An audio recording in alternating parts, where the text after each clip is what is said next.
So hello guys, may adlaw nyo dia. So karon guys no is moadto dai mi og kuan kanang purok uno tinago Robocon kay nami atinan nga feedback na tumbahan og lupi ang linya nga naay naka-report. Pasalamat po mi guys nga gitagbo po mi ani nga usa sa atong member consumer diri nga concern sa taga purok uno tinago Robocon guys kay yagid mi gigayran iya mi gitagbo pa para mas makatultol gid mi aha dapit atong area nga natumbahan.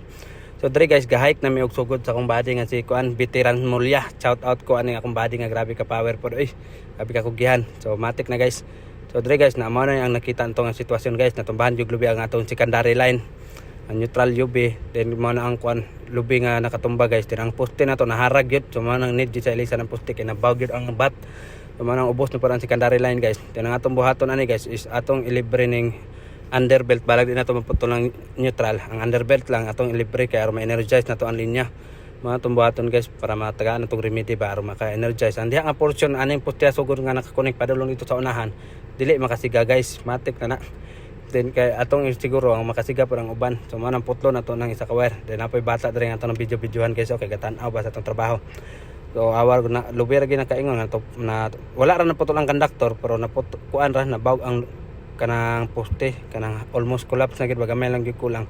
So dre guys, amo nang giputlo ning UV. So naka-idea ko si Mulya una ang takong ipaputol. So mo tong ipulian nato guys, kay atong siya na lang atong gipahawid sa conductor.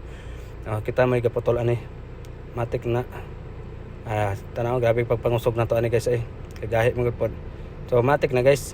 So mana na namo to putol guys, then kuha na namo na temporary anchor namo tong underbelt. So manang pahike na pud mi ani ni Mulya pabalik sa sakyanan kay among i-on ning linya sa gawas ang transformer nga linya control ni man ang control sa gawas guys amo ning i-on ilisa naman ang fuse link kay busted man ang fuse link ana.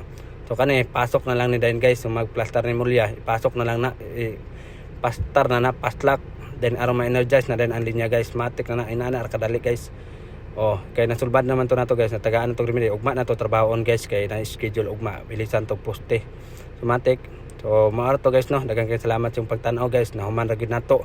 Kauban natong si Mulya nga Veteran Mulya, shout out ani atong kauban nga gabi ka kugyan guys. So maaro to guys, God bless.